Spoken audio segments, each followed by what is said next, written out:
Ymedia Group, the fastest growing media group in North America. Well, welcome, Ramona ji. How are you?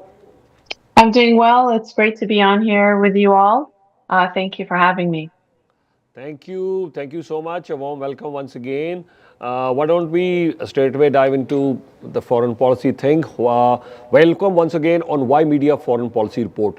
Just for our viewers' benefit, we like to tell you there is so much happening. We all heard US President Donald Trump's speech. At least I didn't get anything any different. There were many people who were speculating that yes, he might make a call to end the war, but I would have been pleasantly surprised if that would have been the case, but nothing like that happened. So we all dissected that, analyzed that. US President Donald Trump's speech, nothing new. And the goalposts, as I've been mentioning right from the start of this war, have been consistently changing. What are we there for? Now, President Trump is saying we're not there for regime change. Okay. Nuclear capability, nuclear weapon capability. We don't know. We heard about 9 months ago, the 12-day conflict that happened in 2025 June. That time, both US and Israel claimed that the threat is gone regarding the nuclear weapon capability. Okay, so then why would we need to have another war right now? So there are lots of questions unanswered right now, and Strait of Hormuz.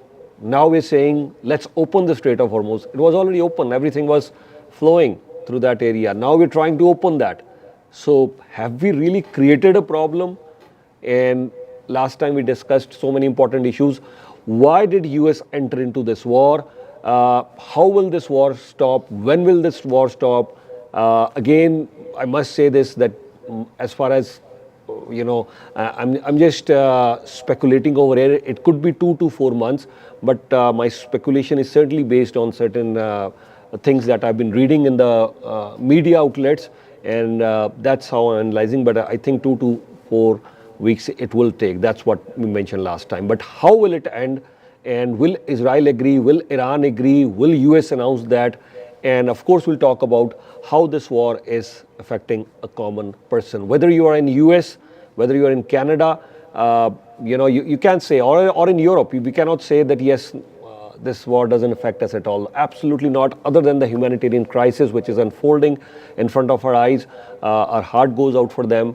As much as there's not much that we're able to do, we're seeing casualties with every passing minute. And other than that, people are losing their homes, their businesses are being shut down. And I'm also going to touch upon the issue of the Iranian community. I've read reports from the journalists which are mentioning that the Iranian community, they could even lose their golden visas. The Iranian community in UAE, in Dubai, there are hundreds and thousands of them.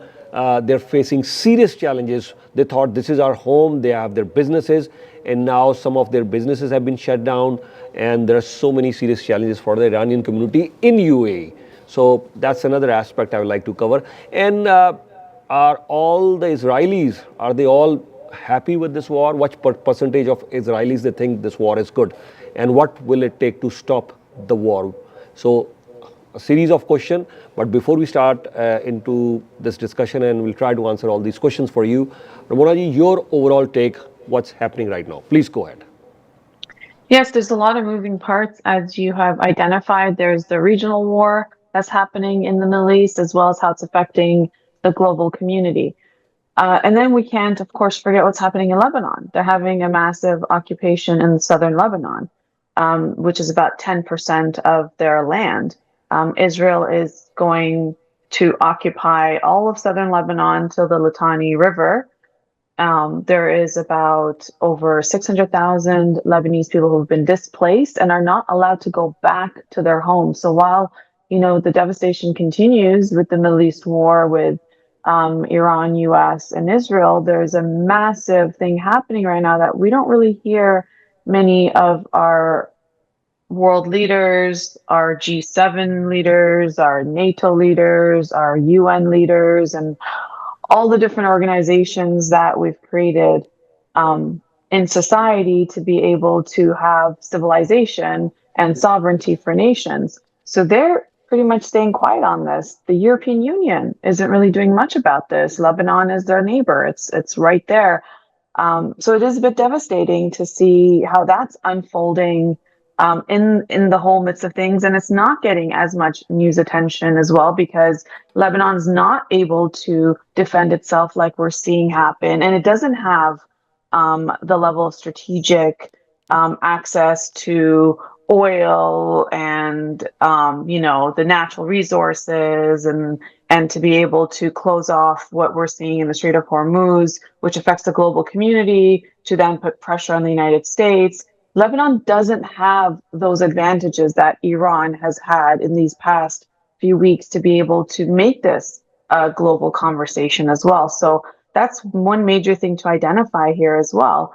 And we can't forget that because I think part of what's playing out is to divert our attention away from massive humanitarian crisis, massive implications on the sovereignty of Lebanon, and what's happening there. Imagine people have been evacuated out of their own homes and they cannot go back. What we're seeing is, the devastation that's happened in Gaza. We're seeing this right now playing out in Lebanon, and they don't have anyone speaking up for them. Hezbollah is fighting as a terrorist organization, labeled as a terrorist organization, is fighting with the IDF, with Israel, and their source of funding has always been coming from Iran. Other than that, I'm not sure, what Lebanon is going to do, who's going to go to the aid of Lebanon, where this is all going. It's actually pretty disappointing to see. I know our Prime Minister, Mark Carney, made it a statement, but we saw, when we saw the invasion of Russian forces into Ukraine, we had, a global uprising of embargoes and penalties and, shutting down businesses that were in Russia. This is pretty much the same thing. So I am surprised of why we're not saying anything. We didn't do much when it came to Palestine. We're not doing much when it comes to Lebanon. Do we not say anything when it comes to Middle Eastern countries? And we say something when it comes to European countries? I don't know. I don't know the answer to that. But that's quite devastating. And I can say that. And then I can go on to talking about Iran, where everyone's talking about. But, before I go into that, did you want to say anything about this whole Lebanon issue? Yeah, we will talk about that, but there are a lot of questions being asked regarding the pilot. I must tell you, Pentagon hasn't said anything officially. As we speak, we at Ymedia Live, that's why we do Ymedia Live from 8 a.m. in the morning till 2 p.m. And then in the evening, again, we have New York and Toronto time, 7:30 p.m. Till 11:30 p.m. So we will be carrying all this live coverage. But of course, you still have the breaking news ticker at the bottom of your screen, which is live 24/7. So we will keep you posted. For now, I think the news reports are mentioning that one crew member has been rescued. Was this F-15 fighter jet that was shot down? That's still being discussed. But as I mentioned earlier as well, I'll still wait for the official White House press release. I'll still wait for the official any information from the Pentagon. Ymedia Group, the fastest growing media group in North America.